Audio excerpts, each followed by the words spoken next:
Dear ladies and gentlemen, good morning, good afternoon, good evening, or even good night from all corners of the world. It's my great pleasure to be here today to introduce for you the International Credit Mobility Action, which is part of the international dimension of the Erasmus Plus program for 21-27. My name is Unni Sagberg. I work in the International Cooperation Unit in Directorate General for Education, Youth, Culture and Sports in the European Commission. Well, what do I mean with Erasmus Plus international projects? Well, these are in the area of higher education based on partnerships between European organizations and those in other parts of the world. On the European side, this means the EU member states plus other countries that have associated to the Erasmus program. At present, this means 33 countries. It's the 27 EU member states plus 6 other countries outside the EU, but which has a national agency. These countries are Iceland, Liechtenstein, Norway, Serbia, North Macedonia, and Turkey. And you can see them on the map, they are blue. And as you can see, UK is no longer a EU member state and has also opted not to associate to the Erasmus Plus in this phase of the program. For what concerns the yellow countries, those are the partner countries in all other countries throughout the world who also benefit from our program. In the new program, they will be referred to as non-associated third countries. So what is then ICM? It's the Erasmus Plus action that funds short-term mobility of students and staff between program and partner countries. These are not degree mobility, but these are more credit mobility during a study program. And there are many benefits, both from the individuals and for the institutions involved. You will require key skills and competences that many of those that have never been abroad will not have. You will also have a professional development and acquiring and getting a huge network of both students from all over the world, or if you are an academic, professors all corners of the world. And this will, for the student at least, increase the employability chances, and you will learn new teaching methods as a professor, or you can teach your teaching methods to other teachers around or professors around the world. These are just a few. There are also, for the institutions, increased capacities in what you can offer for your students, and you will increase your own attractiveness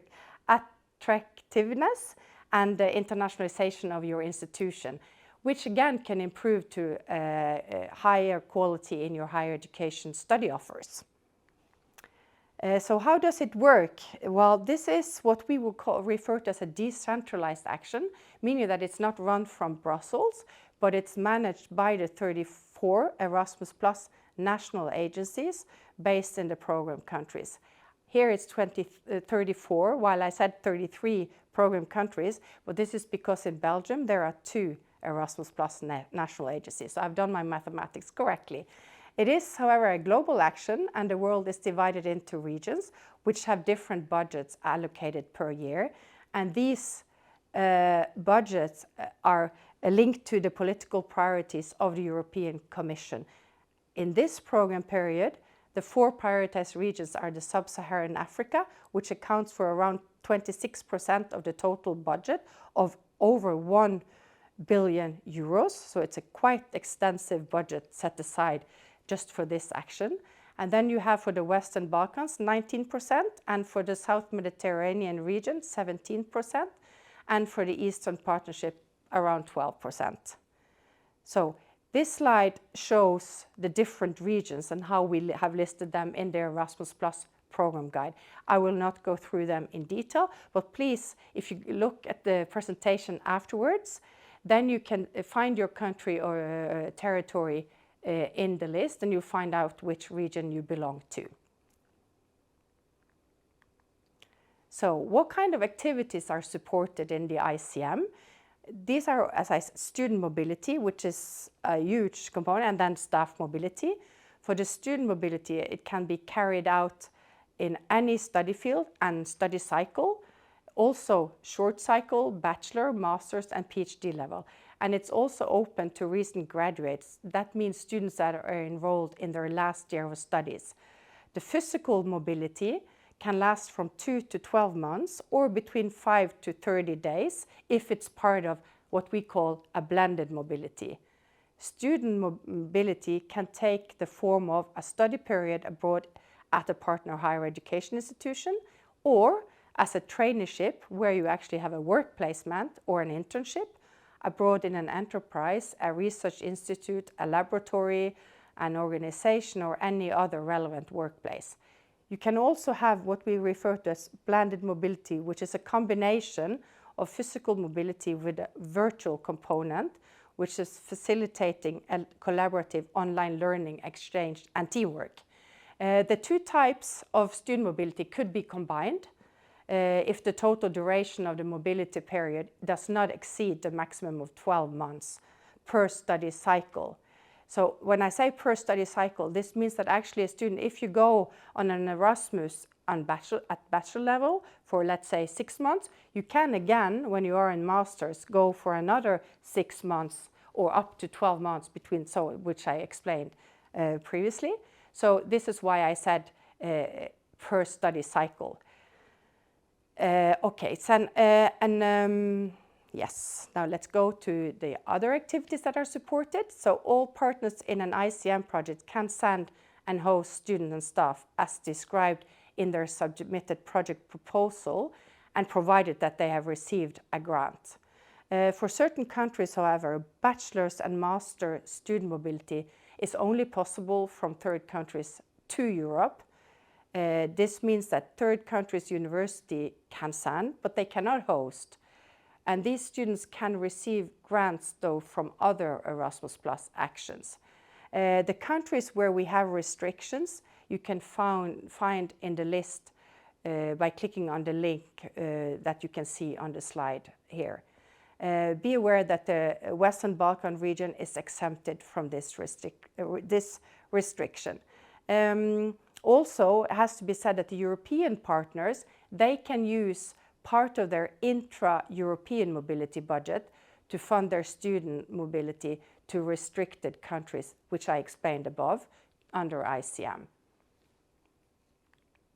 So what is the support that a successful higher education institution will receive?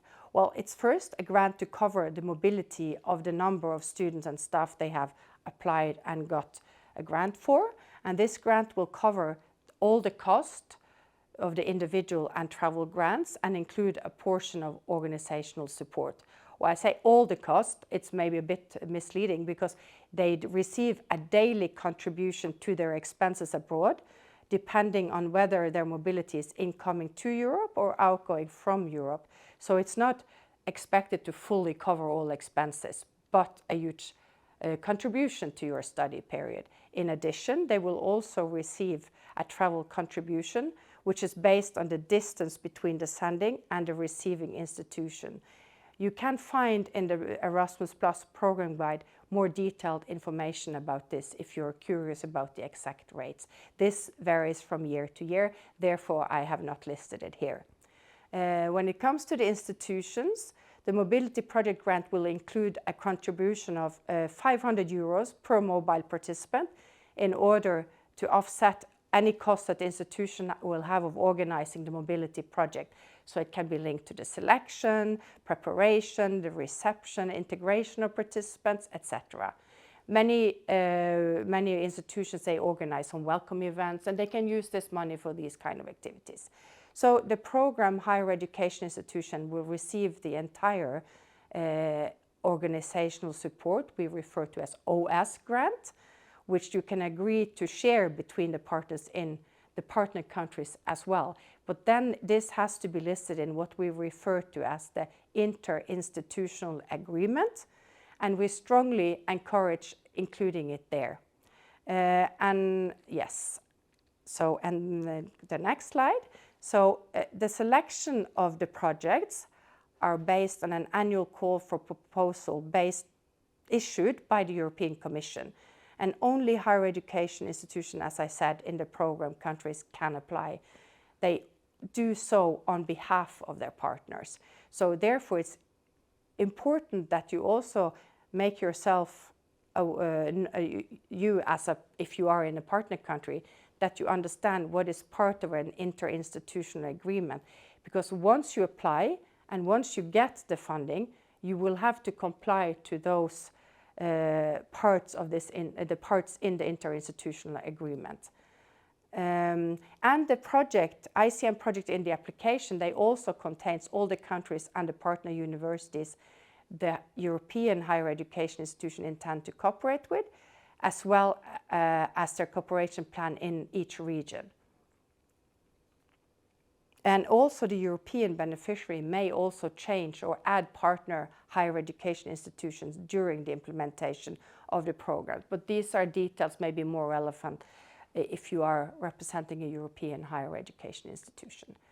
So, all applications are subject to a quality assessment managed by the national agency in the Erasmus Plus countries. And each European applicant needs to reply to 3 quality questions covering the project design and cooperation arrangement, where you will have to explain the responsibility, the roles, how you divide the task, the cooperation arrangement when it comes to selection, support of students, how you will do the recognition. This is extremely important. How will you recognize the credits the students have obtained while in Europe or while in a partner country when they return back and complete their degree? So it's very important that this study period is supposed to be recognized as being part of the ongoing degree the student is actually taking before going on an exchange. And then, of course, they need to reply to the relevance of the strategy, so specify the types of mobility to get organized, in which subject area, and why this is important and relevant for your institution and for the institution collaborating, maybe something on the region that you are deciding to collaborate with, etc. And then again, the last is the impact and dissemination of project results. So once you have successfully passed the established quality criteria, you will be allocated an ICM grant spread in the different regional envelopes. And several paperwork has to be done, like you have to sign a grant agreement with a national agency. Now I'm talking about the program country higher education institution. You have also a beneficiary grant agreement, which provides the financial support for the project. The partner organization is not direct party to this agreement. But for every partnership with a secured budget, again, I stress it, the interinstitutional agreement is needed before any mobility can start. So therefore, you should ensure that your European higher education institution explain to you what are the components of this interinstitutional agreement before you enter into any partnership. This is short overview of the ICM project implementation. I briefly explained it already. So this is like after you, from the moment you have been awarded the funding to the submission of the final report. So the sending institution is responsible for selecting participants and providing them with all necessary support, including pre-departure preparation, monitoring during the mobility, and formally recognizing the mobility period. The receiving institution offers participants a study program or a program of staff training or teaching activities at their institution. This is detailed in the interinstitutional agreement. As I said again, this has then to be signed and must be agreed before any mobility can take place. And in the learning agreement, it's set out the study program to be followed by the student and defining the target learning outcomes and specificities in the formal recognition provisions. So this is the final slide, where I will just have provided you with an indicative timeline of the annual ICM calls, from where the publication of the calls will be around this time of the year, October, November, with a deadline usually around end of February. And then the evaluation process starts immediately afterwards, so between March and July. And then there's the information to the applicants will happen afterwards. And usually the projects will start up around 1st of August, 1st of September. So With this, I would like to thank you for listening to me, and good luck with your applications.